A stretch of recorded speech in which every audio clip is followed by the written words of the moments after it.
Right, part two, which is probably the weakest part of the 8 sections that I've had to upload to YouTube. Probably the most boring 8 minutes of the film. It's completely Basil exposition. Just trying to kind of set everything up for the rest of the film. The Bridge Hotel, I think, still exists. It's only 5 years ago and it's still going strong, as far as I'm aware. It was where we had our auditions, and this is upstairs in the pub. It was empty. Those are the only two people in there, and I think there's somebody stood in the background on the shot of Amy's face. Pro tip for everybody: if you can, get two cameras that are exactly the same and use them on two shots like this. It means that you can play the whole conversation, and if the take's really, really good all the way through, you can just cut back and forth and make your job a hell of a lot easier. So yeah, recommendation number one. There was a fridge in the background that we couldn't turn off because there was loads of stock in it, and it was humming like a motherfucker. So the sound effects that we put over the top of the music, and also some free downloaded pub background noise, doesn't quite cover it, but it gives it enough that it at least sounds as though we did shoot it in a real pub. It's a real pub, but it kind of sounds as though there was actually people drinking there. This whole conversation is basically trying to establish that Billy has no other option but to go out there and do it himself. As will happen in part three, you know, his one chance that he does seem to get is gone before his eyes, but there's no backup. You know, his parents are dead, he lives with his grandparents, he's now living on his own or sharing a flat. He's tried going to the film council, which is actually based on what happened with me. I went into Northern Film and Media, I think they were at the time, and told them that I wanted to make a feature film off my own back, and would they help me out? And the bloke looked at me and said, "Oh, that's very ambitious," and that was it. That was all that they were willing to do for me. So that kind of inspired me to go out there and do it off my own back, if that makes sense. So yeah, true story. I kind of, when I originally wrote the script, was going to put a whole section in where it actually happened, but it was just a big waste of time. The conversation that Amy's about to have now, where she's talking about her uncle and the defensiveness that she gets about the fact that she doesn't want to use that as a way of getting into the industry, is just trying to kind of give her a bit of backbone and a bit of spiciness. You know, Billy understandably is a bit pissed off about that, but you know, she kind of backs herself up and says no. You know, yes, it's luck, but she doesn't want to use it. It kind of gives her a bit of depth, I think. I didn't want her just to turn around and say, "Oh, I'm going to land on my feet." But it's played out pretty well, but it's a little bit iffy. Cutting to this, sound effects are fucking everywhere. The sound levels are just crap. I hate that phone. Oh god, that phone effect is terrible. It's awful. That was just banged on the end, ripped from the internet, banged on the end right at the last minute, just because I needed a phone.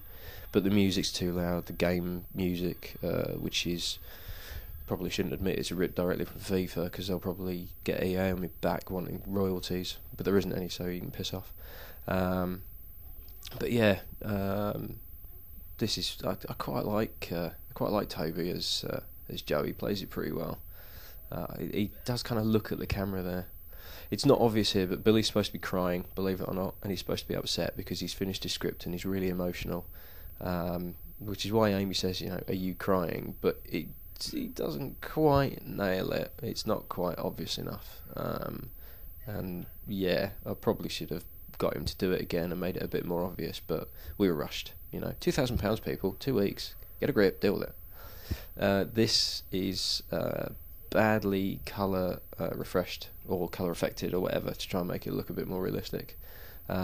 That is actually Helen sat in the corridor that you see Billy knocking on the door in earlier in the film, with a bed sheet attached to the wall to make it look like it's a curtain, sat on a desk. We ran out of rooms in his house to use as locations. We didn't have anywhere else to go, but the colour matching just doesn't work. I still like the fact that Joe, being gay, tells Billy that he's too fucking gay. Doesn't really work with that cut. Yes, he's sat in the same position, yes, he's changed, but it's a little bit ropey. This whole section, this whole 8 minutes, is just a little bit rough around the edges and doesn't quite work. There's also a bit cut out here. When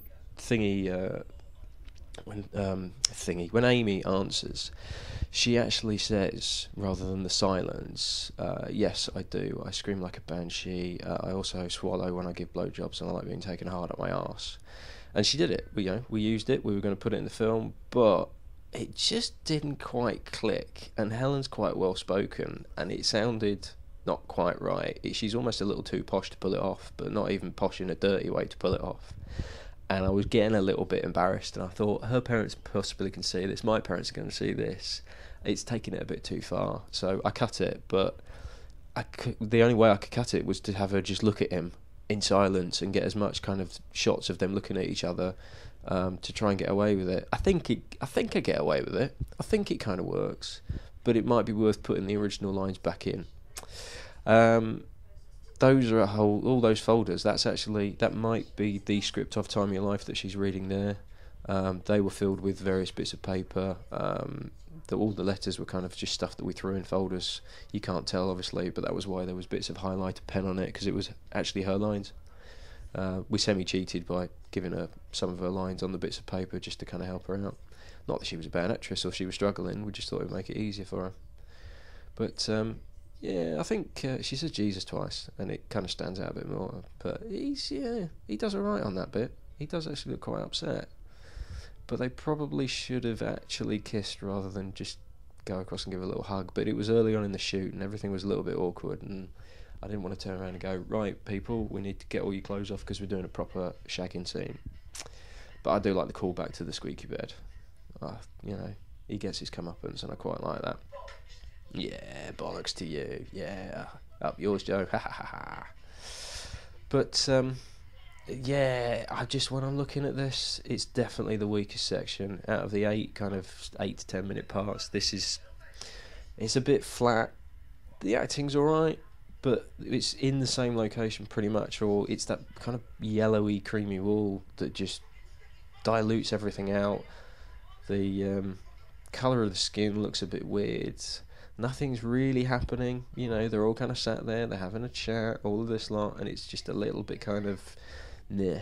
But it gets better. So, stick around, wait for the third part of the commentary, whenever that turns up, or we'll actually watch part 3 first, because no fucker seems to have done. And, watch it improve. Stick around with it. Maybe putting it in parts doesn't work, because everybody saw this, thought, fuck me, this is shit, and switched off. So, yeah. Stick around for the next part, see if you can find it, and things get better, I swear.